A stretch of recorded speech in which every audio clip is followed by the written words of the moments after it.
ಸಮುದಾಯಕ್ಕೆ, ವಿಶೇಷವಾಗಿ ಕಡಲ ತಡಿಯ ವಾಸಿಗಳೇನಿದ್ದಾರೆ ಅವರಿಗೆ ನಿಮ್ಮ ಬಗ್ಗೆ ಒಂದು ಅಪರಿಮಿತವಾದಂಥ ವಿಶ್ವಾಸ, ಪ್ರೀತಿ ಎಲ್ಲ ವ್ಯಕ್ತವಾಗ್ತದೆ.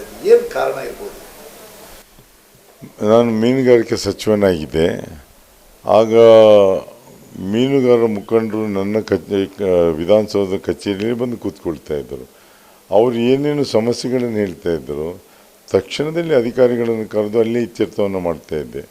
ನಾವು ಕೇಳುವಂಥ ಪ್ರಶ್ನೆ ಇದಾಗಬೇಕು ಅಂತ ಹೇಳ್ತಾ ಇದ್ದೆ. ಹಾಗೆ ಅವರ ಪ್ರಮುಖವಾದ ಬೇಡಿಕೆ ಇತ್ತು. ಅಂದು 35 ಪೈಸೆ ಒಂದು ಸಬ್ಸಿಡಿಯನ್ನು ಕೊಡ್ತಾಯಿದ್ದು.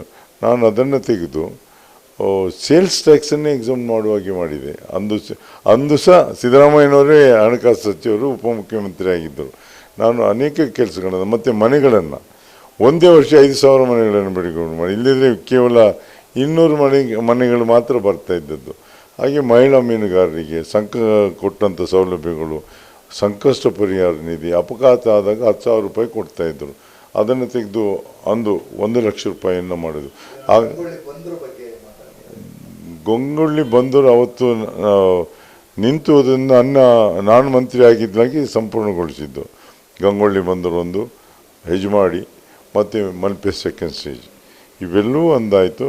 ಅದರೊಟ್ಟಿಗೆ ಸಂಸದನಾಗಿದ್ದಾಗ 2 ಪ್ರಯತ್ನ ಮಾಡಿದೆ. ಒಂದು ಗಂಗೊಳ್ಳಿಯ ಬ್ರೇಕ್ ವಾಟರ್, ಈಗ ಕುಂದಾಪುರದಲ್ಲಿ ಬ್ರೇಕ್ ವಾಟರ್ ಮೇಲೆ ಒಂದು ಸೀ ವಾಕ್ ಅಂತ ಮಾಡಿದೆ, ಭಾರಿ ಚೆಂದಾಗಿ. ಅದನ್ನು ಪುನಃ ಮಲ್ಪೆಯಲ್ಲಿ ಆಯಿತು ಅದು ಸೀ ವಾಕ್. ಆದರೆ ಈ ಹೆಜ್ಮಾಡಿ ಕೋಡಿದು ಮೀನುಗಾರಿಕೆ ಬಂದರದು ಅಂದು ಇವರು ಅನುಮೋದನೆ ಕೊಟ್ಟಿದ್ದರು, ಯಾರು ಶರದ್ ಪವಾರ್ ಅವರು. ಅದು ಚುನಾವಣೆ ಬಂದದ್ರಿಂದ ಅಲ್ಲಿಗೆ ನಿಂತೋಯ್ತು.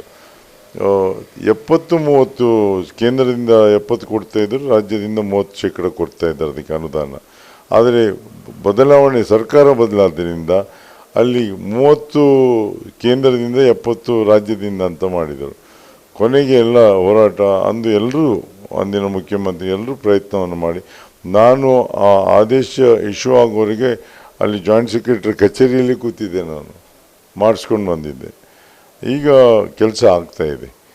ಅದರಿಂದ ಎಲ್ಲ ಕೊಡೇರಿದು ಪ್ರಾರಂಭ ನಾವೇ ಪ್ರಯತ್ನ ಮಾಡಿದ್ದು.